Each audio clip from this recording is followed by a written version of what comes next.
parece si abrimos la ventana para que entre aire fresco? Un programa radial de mujeres de negocios y profesionales del sur. En la conducción, Estela Fandiño y quien les habla, Silvia Cordero. Manejando los hilos de la radio, el inigualable Tano Trifoglio. Esperamos tus mensajes de WhatsApp al 54 911 62 10 24 18. Te esperamos y te damos la bienvenida.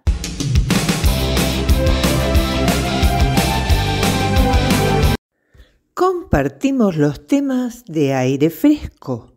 Es por tu bien, mamá. Hijos que quieren declarar incapaces a los padres. Carlos Dentone. ¿Qué logramos cuando logramos metas? En Nuevas Infancias, Silvia Bargado habla de la generación de niños especiales. La doctora Alicia Taliercio, ex jueza de familia, habla de bullying. Graciela Gauna y el próximo encuentro de mujeres. La profe Karina y tips para fortalecer la memoria. Comencemos luego de unos auspicios. Auspician este programa Talleres de Escritura Narrativa Lidia Risotto. WhatsApp 11 6863 4263. Sociedad de Fomento Turdera Sud. Siempre acompañándote. Un proyecto social, cultural, educativo y de formación en oficios. Nuestra sede, 1 de marzo 1360, a metros de Avenida Frías, Ciudad de La Vallol. Contactate al WhatsApp 11 5487 7661. Búscanos en las redes sociales. Aire fresco en tu ventana, que borro de madrugada. Hoy quería compartir con ustedes el caso Natalia Cohen. ¿Vos sabés quién fue Natalia Cohen? Sí, claro. Natalia Cohen fue una artista plástica y escritora argentina, ganadora de numerosos premios y nombrada personalidad destacada de la cultura de la ciudad de Buenos Aires por la legislatura de la ciudad en 2009. Claro, exactamente. Ahora bien, en el 2005, sus hijas la declararon insana con una pequeña ayudita de un médico que le encanta estar en televisión, un neurólogo llamado Facundo Manes, quien la diagnosticó con la enfermedad de Pick. ¿Sabes de qué se trata la enfermedad de Pick? Es un tipo de demencia frontotemporal que causa cambios en la personalidad, comportamiento y habilidades lingüísticas. Así es, por lo que tuvo una internación psiquiátrica contra su voluntad. En el ambiente neurológico se comenta que sus hijas habrían hecho una donación de una importante suma de dinero al neurólogo Manes, al que habría servido para la creación de su centro INESO. Un juicio posterior demostró que estaba sana y le fueron devueltos sus bienes. La justicia penal entendió que los médicos intervinientes no cometieron delito al emitir los certificados que indicaban su insanía, un error de diagnóstico. Tras el pedido de disculpas de sus hijas, Natalia afirmó haber recompuesto su situación familiar. El caso de Natalia Cohen fue un punto de inflexión en la modificación de la legislación de salud mental en Argentina. Su internación contra su voluntad y el diagnóstico de demencia frontotemporal por Facundo Manes, un neurólogo que más tarde se convirtió en diputado nacional, generaron un amplio debate social y legal. Este caso llevó a la creación de la Ley Nacional de Salud Mental 26657, reglamentada en el 2013, que establece que nadie puede ser internado en un establecimiento psiquiátrico sin su consentimiento. La lucha de Cohen y su familia contribuyó a la protección de los derechos de las personas mayores y a la promoción de un modelo de atención comunitaria y desinstitucionalización. Hoy esta ley vuelve a estar sobre el tapete con dimes y diretes, pero será tema de otra charla a la que invitaremos a gente que sepa del tema para que lo aclare. Ahora, volvamos a Natalia Cohen, que también fue fuente de inspiración para una película que está hoy en boca de todos. Y si no lo está, debería estarlo. Se llama 27 noches. No te la pierdas si la podés ver. La película que expone el caso de hijos que quieren declarar incapaces a sus padres ancianos. Casi siempre por dinero, obviamente. Las hijas de Natalia la internaron con un falso diagnóstico de demencia frontotemporal por temor a que despilfarrara su fortuna dejándola sin su herencia. Según los profesionales del derecho, estos conflictos familiares judicializados son muchos. Días atrás, en un programa de radio en el que los oyentes consultaban a un abogado, alguien se despachó con esa pregunta que podía hacer con sus padres que estaban dilapidando su herencia en viajes y gastos superfluos. Sin su herencia no, era dinero de la madre, podía hacer lo que se le diera la gana, ¿no? Natalia Cohen fue una mujer muy longeva, gracias a Dios. Murió en el 2022, a los 103 años. 27 noches está basada en un triste episodio de su vida. Sus hijas la internaron contra su voluntad en un psiquiátrico por temor, como decíamos antes, a que despilfarrara su fortuna, que esperaban heredar en algún momento. Natalia Cohen y su marido habían creado una empresa farmacéutica con la cual hicieron una gran fortuna, que le permitió a ella dedicarse a su pasión por el arte. En el año 2005, las dos hijas de Natalia Cohen, temiendo que su madre, la viuda, ya viuda en ese momento, fuera embaucada por algún vividor, quisieron declararla incapaz. Como la terapeuta que la trataba se negó a firmar un diagnóstico de demencia porque obviamente no estaba demente, las dos mujeres apelaron al neurólogo famoso Facundo Manes, que certificó la demencia frontotemporal de Natalia, con lo cual la internaron y además iniciaron una causa civil para declararla incapaz. Toda una locura. La mujer logró sortear la vigilancia a la que estaba sometida durante su internación y se comunicó con sus amigos artistas, que organizaron una protesta en la puerta de la institución y así lograron que la justicia la externara luego de 27 días. Esta historia fue convertida en un libro por la escritora y psicóloga Natalia Cito, una belleza de libro, y en esa obra se basa la película dirigida y coprotagonizada por Daniel Hendler, junto a Marilú Marini, que se come la película.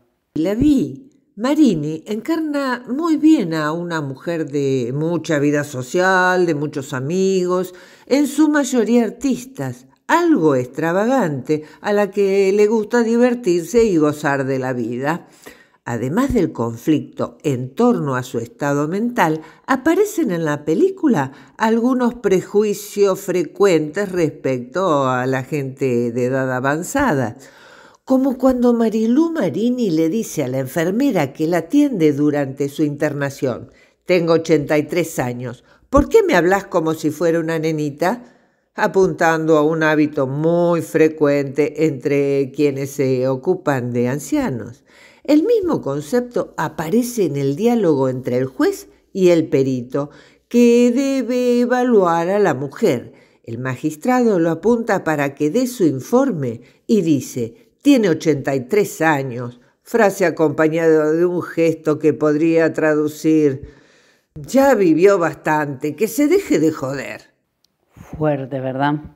Marcelo Jalil, defensor de menores e incapaces en juzgados de la ciudad de Buenos Aires, confirmó a Infobae que son frecuentes estos casos. Generalmente son los hijos que frente a un padre o una madre de edad avanzada argumentan que están dilapidando los bienes y piden que se les aplique restricciones a la capacidad de decidir, explicó.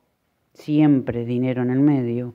Como en la historia que cuenta 27 noches, suele haber una pésima comunicación entre los hijos y la madre o padre, algo que puede agravarse por determinadas circunstancias, como una nueva pareja e incluso el deseo del progenitor anciano de volver a casarse o de vivir una vida libre, como hacía esta mujer. Pero es cierto que muchas veces hay un aprovechamiento por parte de alguien del entorno respecto a una persona que se encuentra sola y es dependiente para determinadas actividades.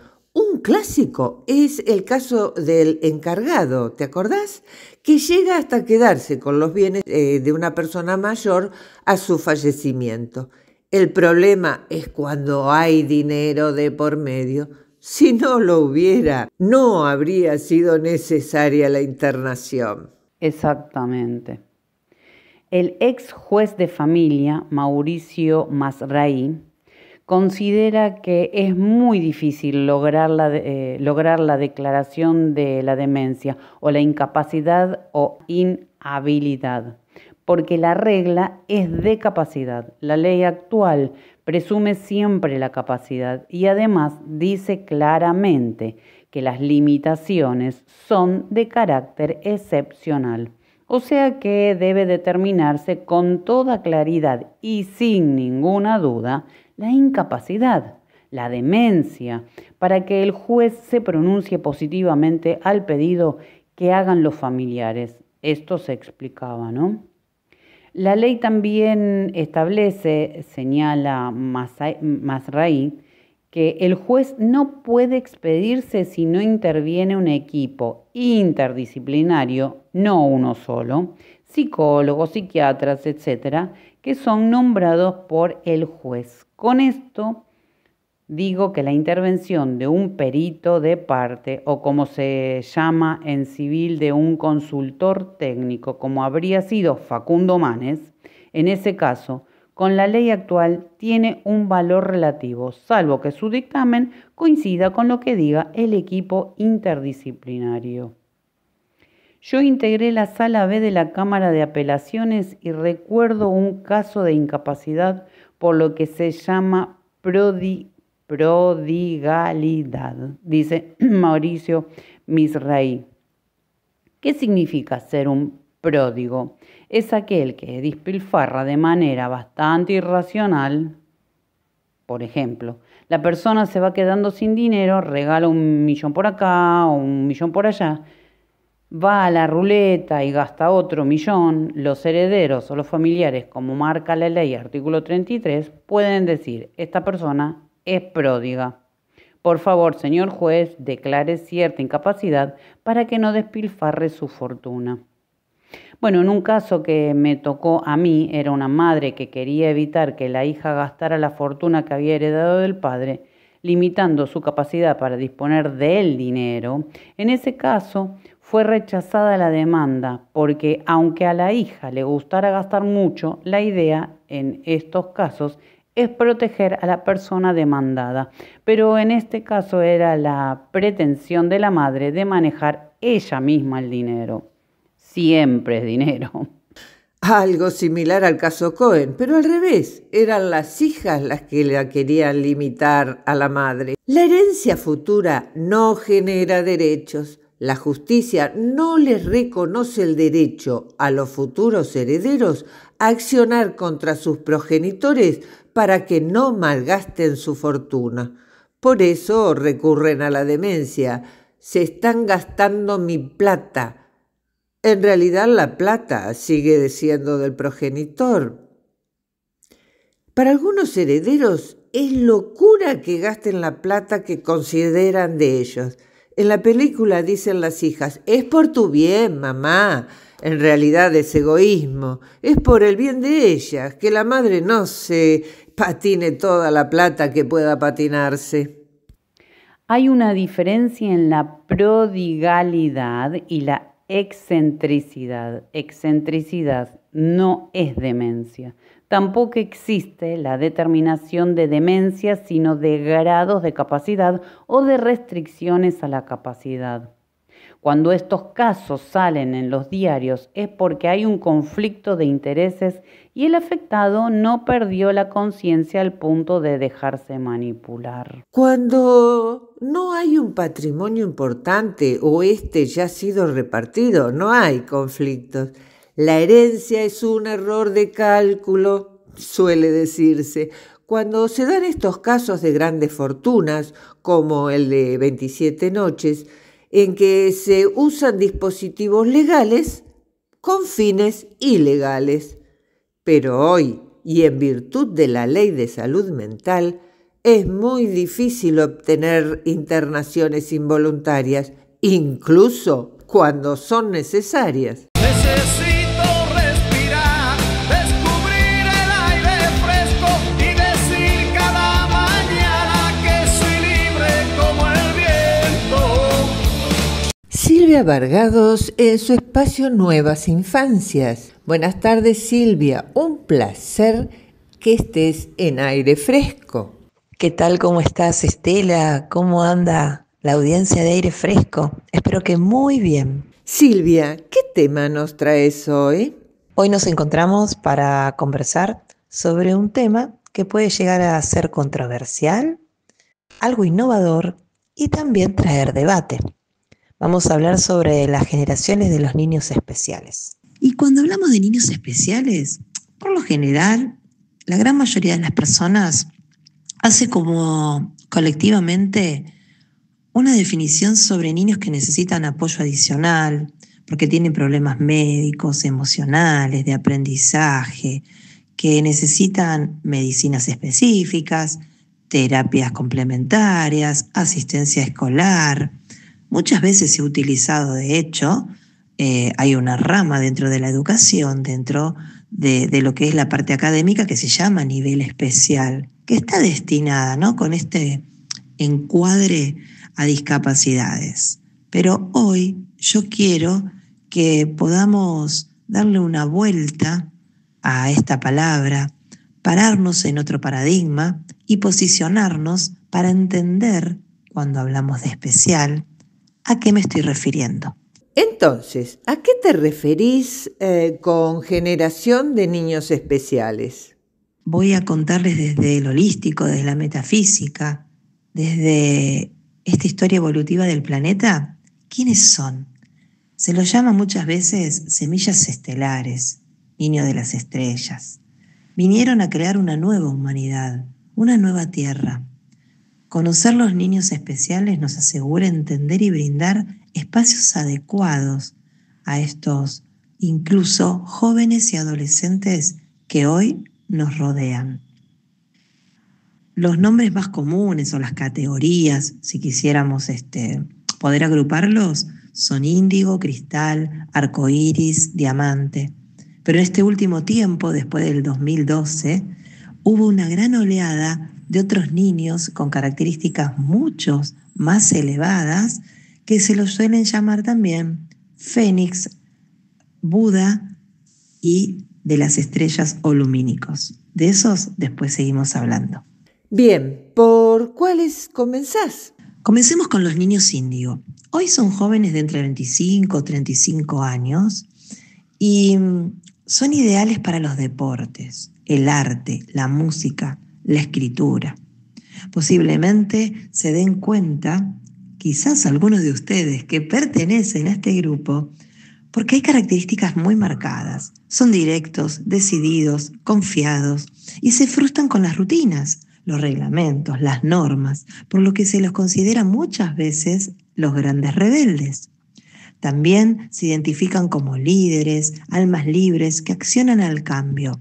Posiblemente sean aquellos que dan una idea y enseguida tienen un montón de adeptos que coinciden y los siguen. Aprenden rápido, tienen facilidad para los recuerdos y una alta energía creativa. Su propósito es derribar lo tradicional, lo rígido y lo obsoleto. Y más allá de que yo no estoy en ese parámetro de edades, me reconozco como una adulta índigo vintage, porque lo que también tenemos que decir es que estas semillas estelares, estas grandes almas que vinieron a comenzar a hacer cambios rotundos en el planeta, fueron en diferentes momentos llegando a la Tierra. Y quizás lo que está sucediendo de un tiempo a esta parte es que hay más cantidad de ellas para poder ejercer lo que se llama la masa crítica y que los cambios realmente puedan producirse. Queda claro entonces que no todos están en este perímetro de edad, pueden ser mayores o menores. La segunda oleada se lo llamó niños cristal y alejadamente a lo que por ahí se suele decir como esta cuestión de supersensibilidad o de no tolerancia al fracaso de la generación cristal, cuando hablamos de estas categorías, por llamarlo de alguna manera, estamos hablando de la frecuencia que traen estos niños, esa energía interna que replican en el alrededor y que los hace tener una forma de ser especial. Estos niños cristal conectan profundamente con todo lo que tiene que ver con la naturaleza, son muy empáticos, pueden llegar a tener comunicación interespecie y por lo general son vegetarianos o veganos. También a la hora de poder entender y colocar límites o normas y reglas, por lo general suelen preguntar cuál sería el impacto que tienen esas y lo ven desde un lado solidario, de un lado grupal y desde un lado amoroso. Lo que vinieron a traer como propósito a mostrar estos niños cristal es estar en conciencia. Nos invitan todo el tiempo a entender en el aquí y en el ahora el por qué hacemos o decimos algunas cosas. El siguiente grupo de niños se lo llama arcoíris. Como bien decíamos, es porque este fractal de luz, esta frecuencia, tiene varias tonalidades. Su propósito es reconocer el aspecto divino, es decir, poner una cuestión mágica, por así llamarla, ¿no? En todo lo que tenga que ver en la vida diaria. Son alegres, sanadores, telépatas, no tienen karma, no tienen velo, es decir, que puede ser que alguno de ellos en algún momento esté hablando sobre vidas pasadas, esté hablando sobre otras dimensiones, esté hablando sobre algunos trascendidos. Aprenden rápido.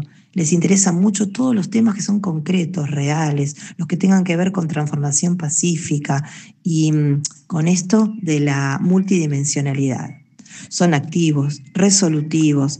Por lo general, la mayoría de ellos son artistas innatos en todos los géneros, pintores, cantantes, tocan instrumentos, manejan todas las artes plásticas. Son maravillosos para poder entender esta conexión del espíritu con la materia. Una de las últimas oleadas de niños de las que les voy a hablar en este encuentro son los diamantes. Hoy son peques de 8, 9, 6 años y la característica principal que tienen, el propósito por el cual están acá, es acompañar en este salto cuántico desde lo que es la incorporación de lo energético en la vida diaria, entendernos como humanos galácticos planetarios, ¿no? El entender esta unión que siempre hablo yo de mente, cuerpo y espíritu. Son ecologistas, vibran en paz, están todo el tiempo subiendo como la frecuencia del planeta porque están en risas, están divertidos, suelen tomarse las cosas de la vida con humor, resuelven de una manera muy sanadora, muy empática, son muy intuitivos y siempre perciben lo que les sucede, la realidad, de múltiples formas. Su cerebro ya está preparado de una manera neurodivergente y pueden encontrar soluciones que quizás para la media no es tan fácil de ver. Tienen mucha vida interior. No discuten, no imponen sus argumentos. Son esos niños que se quedan escuchando y que quizás frente a situaciones de agresión o de violencia no reaccionan, respiran, suelen tocar quizás y brindar en esa conexión mucha paz. Suelen tener momentos donde se quedan aislados, conectados con la naturaleza, les gusta andar descalzos, les gusta estar al sol, en el agua, en el mar, en la arena. Son niños altamente conectados. Y si pensamos en su nombre, diamante, nos vamos a dar cuenta que es justamente una piedra preciosa, pulida, que está en su máximo esplendor. Y para ir cerrando en este encuentro, porque nos quedan otras categorías que podemos conversar luego, me gustaría pensar que estos niños, jóvenes y adolescentes están pidiendo con estas características que podamos rediseñar los espacios que ellos tienen para poder crecer y desarrollarse, que les demos lugar y habilitemos que sus dones, sus capacidades puedan llevarse a cabo, que podamos brindarles recursos donde, aunque para nosotros como adultos, como padres, como profesionales, como docentes, nos cueste entenderlos, tengan la libertad de mostrarse de la manera en que son y puedan hacer aquello que vinieron a hacer, que es transformar y expandir este mundo, para que tengamos un planeta en amor, en conciencia y que podamos desarrollarnos de una manera mucho más altruista. Empecemos a hablar de geometría sagrada, de física cuántica, entendamos desde la astrología, desde la ayurveda y desde los campos energéticos qué es lo que ellos necesitan, requieren y dónde van a estar mejor en armonía con el cuerpo, con la mente y con el alma. Espero que les haya servido, que les haya gustado y nos estamos viendo en un próximo encuentro. Muchas gracias. Es momento de presentar algunos auspiciantes. Fandiño Propiedades, 50 años en el mercado inmobiliario.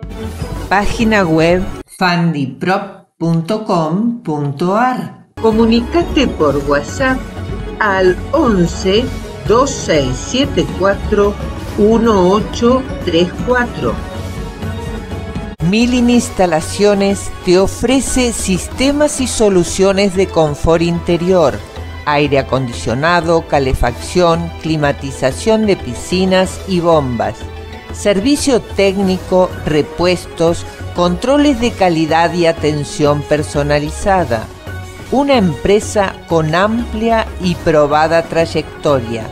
Conocelos en su página web www.milling.com.ar. Avenida Alsina 1702 Lomas de Zamora. WhatsApp 11 52 50 27 73. ¿Sabías que Teresa Lancillota elabora un pan dulce genovés casero artesanal exquisito y es nuestro Made in Adrogué? Pero además ganador del primer premio en el campeonato FitHep Expo Alimentaria 2024. Este pan dulce se vende por mayor y menor para degustar todo el año. Te dejo su teléfono 11 40 38 55 51. Seguila en su Instagram @lancillotateresa. Aire fresco en tu ventana que borro de madrugada la tristeza en tu mirada. Aire fresco que no deje agostar tu corazón. Y ahora, un encuentro más con la doctora Alicia Taliercio. Muy buenas tardes, nuevamente con la enorme felicidad de estar con todos ustedes. Bueno, hoy tengo ganas de hablar de bullying.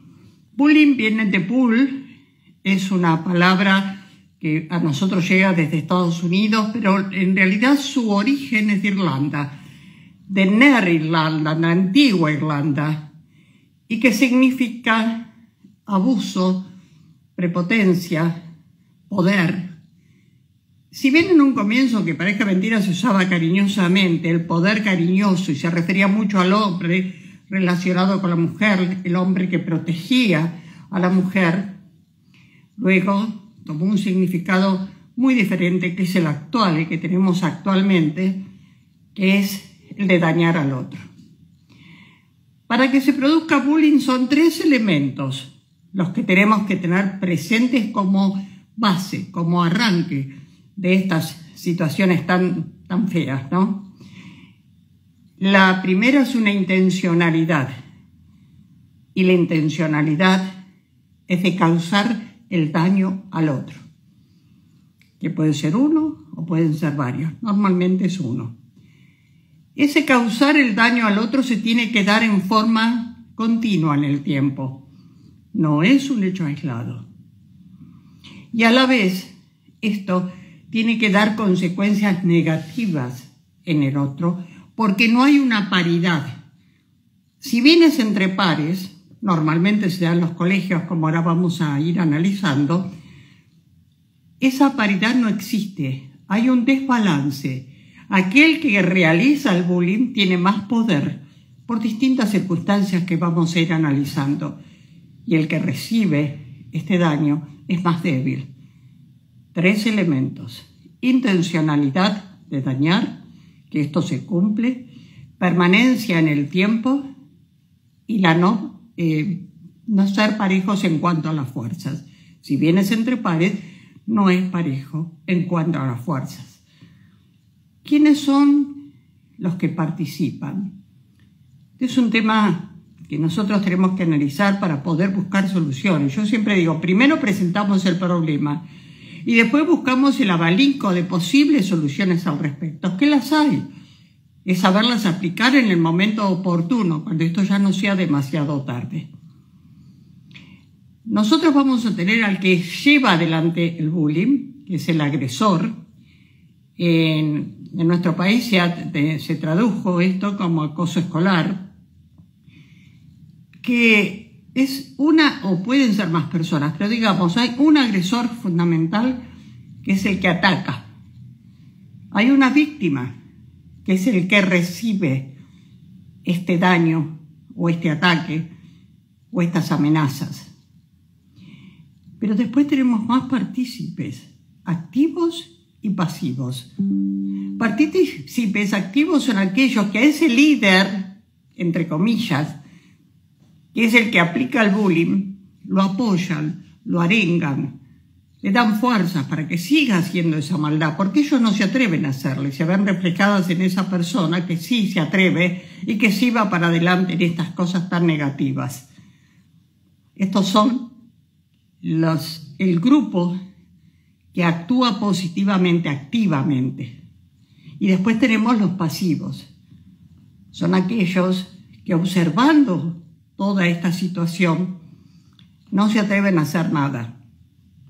Y no se atreven, quizás, muchas veces por miedo. Yo he escuchado en alguna oportunidad decir, no, prefiero que le siga pasando a fulano tal cosa, que le sigan haciendo bullying a él, porque si no después puedo caer yo.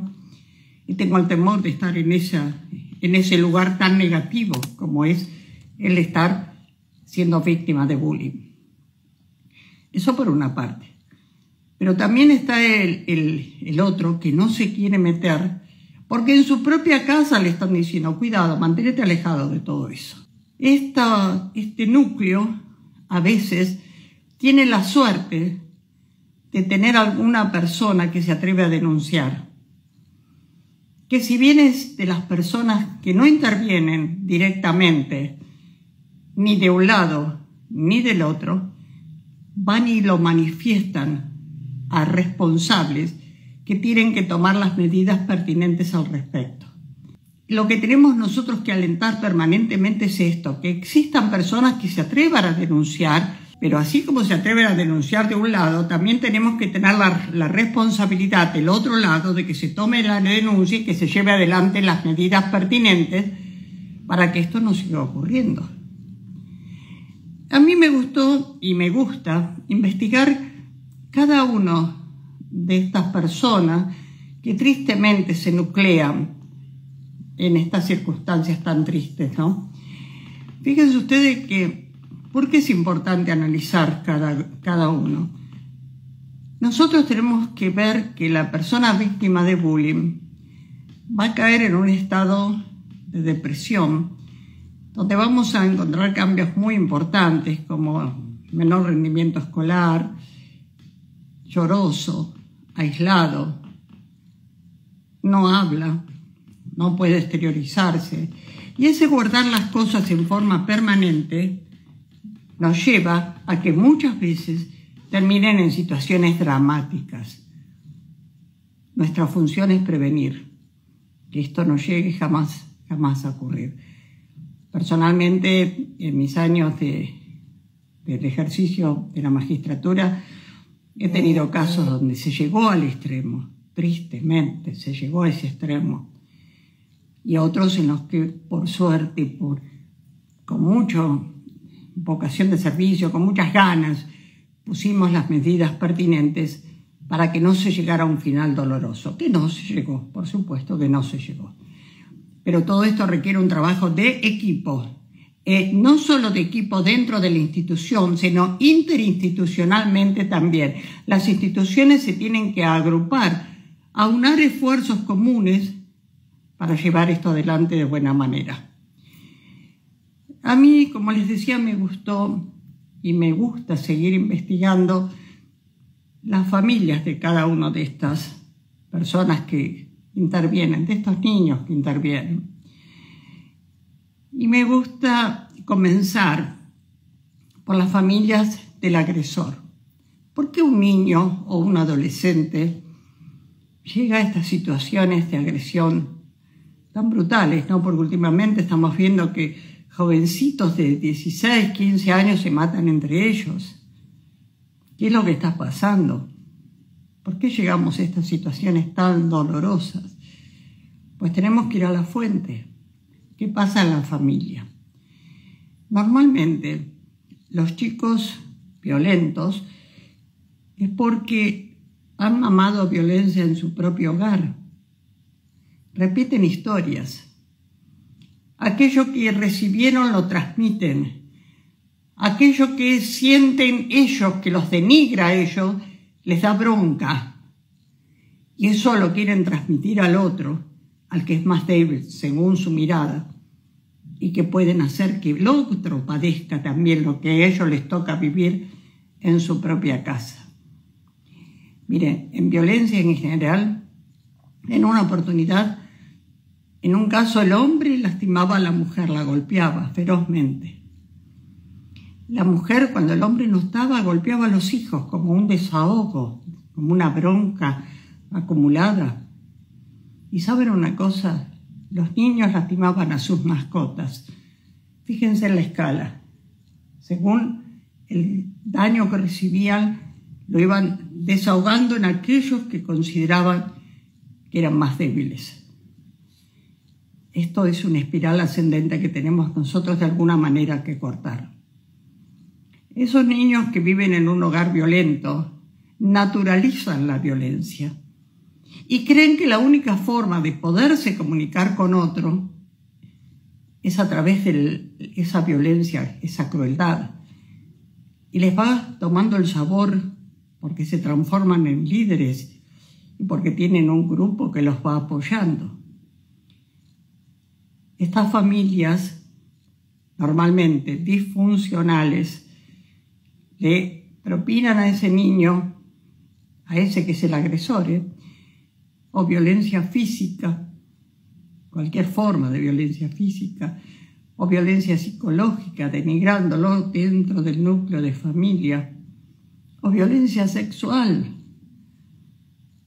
Y ellos necesitan sacar ese dolor interno que tienen y transformar en víctimas a otros para que sepan lo que se sufre.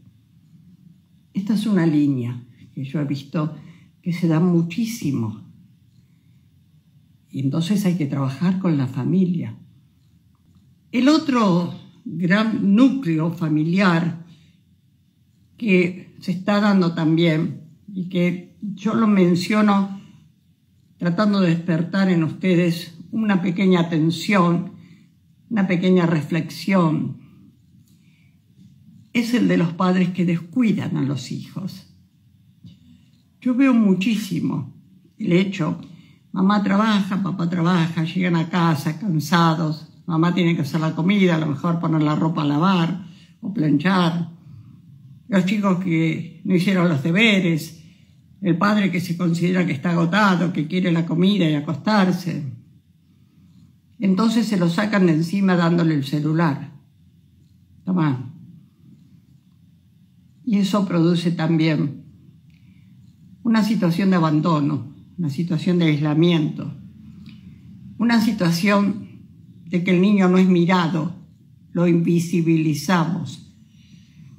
Y si nosotros invisibilizamos esos niños necesitan sentirse persona, que si bien la ley, la Convención Internacional de los Derechos del Niño lo dice, en la práctica no está ocurriendo.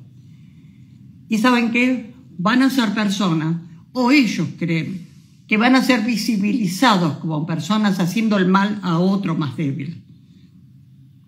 Fíjense cuánto trabajo hay que hacer acá. Por eso yo hablo esta simbiosis que tiene que haber escuelas, familias, juzgados. A estas familias hay que trabajarlas, no solo al niño, a la familia. Tenemos que ver qué es lo que está ocurriendo, porque no es solo a través de la sanción que se solucionan estos problemas, sino del acompañamiento y de la comprensión de un cambio de conductas, con límites. Los límites son fundamentales, pero un acompañamiento para el cambio. Y ahora me voy para el otro extremo. Ahora me voy para la persona víctima. ¿Qué pasa con la familia? Tema que dejaremos para el próximo Aire Fresco. Es momento de presentar algunos auspiciantes. Telas Plásticas Miliavaca. Amplia gama de artículos para viveros, loneras, librerías, bazar y ferretería. Impresiones de gran formato e insumos para cartelería. Consulta su página web miliavaca.com. Envíos a todo el país. Estudio Contable Estela Capese y Asociados. Somos un estudio contable integral donde brindamos asesoramiento no solo impositivo, sino también integral para tu empresa o emprendimiento. Nuestras oficinas se encuentran en Banfield, Carlos Croce 928, primer piso, oficina 1, y en Capital Federal, Avenida Belgrano 687, piso octavo, oficina 33. Teléfonos 3750-1070 y por WhatsApp Business 11 3862 7828. Doctora Irma Inés López, abogada, civil, familia y sucesiones. Teléfono 11 49 49 39 43. Necesito respirar, descubrir el aire fresco y decir cada mañana que soy libre como el viento. Con nosotros Carlos Dentone y una de sus reflexiones. Hoy, ¿qué logramos cuando logramos metas? Buenas tardes, oyentes y equipo de Aire Fresco. Alguna vez escuché a modo de refrán algo que decía: cuidado con lo que deseas porque puede ser que se cumpla. Me parecía como una especie de incongruencia, ¿no? Porque ¿qué cuidado tengo que tener si algo que deseo lo puedo cumplir? Por eso seguí tratando de averiguar sobre este refrán y leyendo encontré un escrito de la licenciada Paola Graciano y aquí empecé a entender un poco más de lo que a mí no me cerraba. Analicemos un poco juntos, ¿no? ¿Nunca les pasó a ustedes que al conseguir algo deseado tuvieron esa hermosa sensación del logro, pero después apareció un ¿y ahora qué? A mí me ha pasado, y no una sola vez. Tengo grabado un recuerdo que siempre llevo conmigo, que es en época de escuela secundaria. Me había llevado yo muchas materias, examen, o sea, no había aprobado muchas materias. me propuse estudiar para poder dar los exámenes y pensaba para mí cosas como que si doy las materias voy a agarrar todos los apuntes, los rompo y los revoleo por el aire. Me voy a la costa unos días de vacaciones, me rapo, salgo a festejar con mis amigos. Tenía todo eso en mente y muchas cosas más, ¿no? Porque tenía como meta dar todas las materias. Se dio que pude dar todas las materias, lo que equivalía además el pasar de año, no era una cuestión completa. Y realmente viví una hermosa alegría, hasta emoción, digamos, pero solo hice una sola cosa de todas las que tenía pensado. Fue irme a la costa, más que nada para estar con mi familia, que estaban allá por razones de trabajo, y el resto me olvidé. Pero de todas maneras, en el viaje hacia la costa me quedó como una sensación rara, como de vacío, como que me faltaba algo. Eso lo llevo como un ejemplo mío, pero lo he visto en gente de mi entorno. Por ejemplo, gente que tenía que conseguir un trabajo y ya era una meta y una necesidad, por otro lado, ¿no? Y cuando lo logró, entrar en una linda empresa, ni siquiera tenía un gesto de alegría. Hablando y conversando con él me di cuenta que se sentía como vacío. Esto que me pasaba a mí con las materias, independientemente de haber conseguido un trabajo digno. O sea, la alegría está, pero después queda como una especie de cosa rara, digamos, ¿no? No sé a ustedes qué les pasa. Y a veces uno proyecta, ¿no?, en una meta, en un sueño, una ilusión, que bueno, que una vez logrado van a venir los fuegos artificiales, vamos a hacer la fiesta por el logro, pero no, una vez logrado no hay ni fuegos artificiales ni fiesta. Me doy cuenta entonces que esa sensación de alegría, de felicidad, tiene un tiempo de duración y generalmente no es tan largo, no se extiende tanto. Uno puede tener cierta satisfacción, pero ese momento de alegría, eso que pensábamos antes de lograrlo, esa felicidad, como que se acota, ¿no? Y después nos damos cuenta, quizás analizando esto, que esa meta, que ese sueño, que esa ilusión cumplida, es un paso más en nuestra vida, es una estación más en nuestro trayecto de vida. Y cuando conseguimos ese logro, muchas veces, y hasta sin darnos cuenta, ya vamos por la próxima meta, por el próximo sueño, por el próximo deseo. Y luego, una vez cumplido, vamos por otro y por otro y por otro. El problema no es tener metas, sueños, deseos, eso está muy bien. Es estar siempre de pie, siempre en funcionamiento. El problema es esperar que esa meta nos traiga bienestar, pero un bienestar general en nuestra vida. Que nos dé paz, que nos dé alegría. Pero claro, conseguir una meta es solo una parte de nuestro camino, es una parte de nuestra vida íntegra. Entonces quizás lo sobrevaloramos antes de conseguir la meta y una vez conseguida es como que ya está. Alguna vez aprendí, ahora me viene un poco a la memoria, algo que estudié en economía y que dice que había una persona que tenía hambre y de repente en su camino encontró 3 panes. Y bueno, al encontrar los 3 panes se puso a comer hasta con desesperación por el hambre que tenía. Y le pareció además exquisito cuando lo comió. Con el segundo pan le pasó más o menos lo mismo, pero ya perdió un poco esa exquisitez. Y el tercero no lo llegó a terminar, se había saciado. Los 3 panes eran iguales. El problema era la necesidad que tenía con el primero y la necesidad que tenía con el último. La integridad de cada vida no es solo acumular metas cumplidas. Ante cada meta tenemos que saber en la elaboración de ese proyecto, digamos, para llegar a la meta, saber qué logramos, qué conseguimos logrando esa meta. Entonces, quizás al lograrlo, justamente ya sabemos de antemano que no van a surgir fuegos artificiales, que va a ser un logro, vamos a estar contentos, vamos a estar felices, pero no nos completa la vida en su integridad. Tenemos que tener cuidado, como decía al comienzo del refrán, que podemos sentir ese vacío con el logro.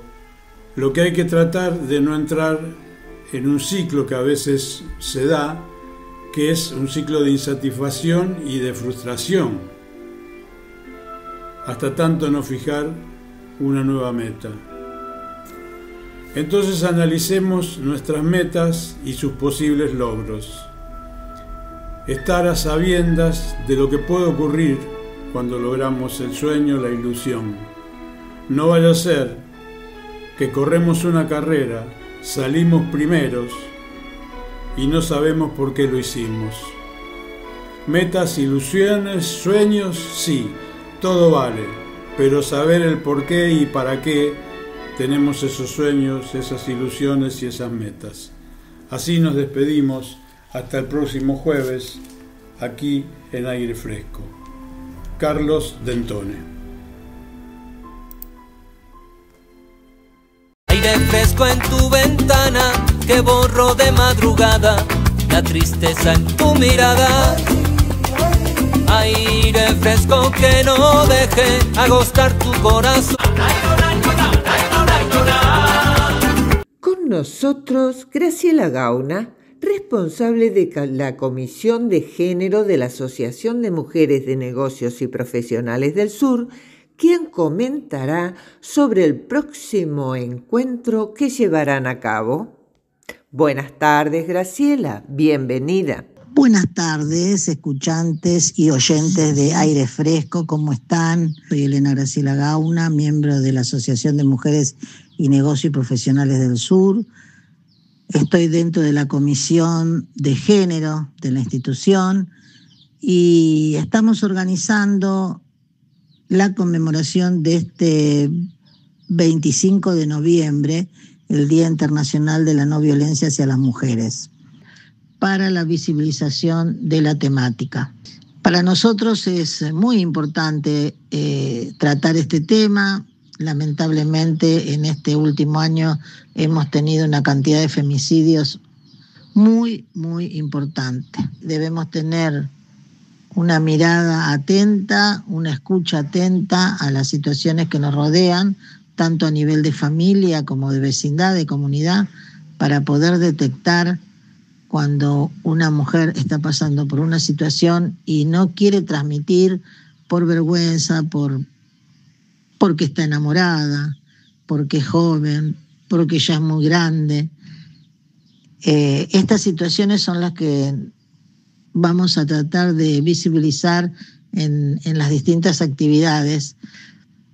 Si bien lo hacemos todo el año, todas las organizaciones profundizan las acciones para visibilizar y para tener concretamente difusión de la temática.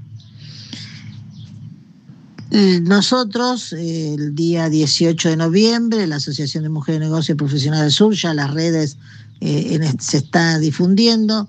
Vamos a tener el encuentro en el Colegio de Ciencias Económicas de Loma de Zamora y vamos a contar con la participación de la doctora Talercio, es jueza, que también nos va a estar visibilizando distintos temas. La intención de este encuentro, siempre vuelvo a decir, es poder encontrarnos y hablar sobre las situaciones de Lomas particularmente. Agradezco a Estela, al equipo de la asociación para la difusión y cualquier duda o pregunta estamos acá a disposición. Muchísimas gracias, nos volvemos a encontrar. Necesito respirar, descubrir el aire fresco y decir cada mañana que soy libre como el viento.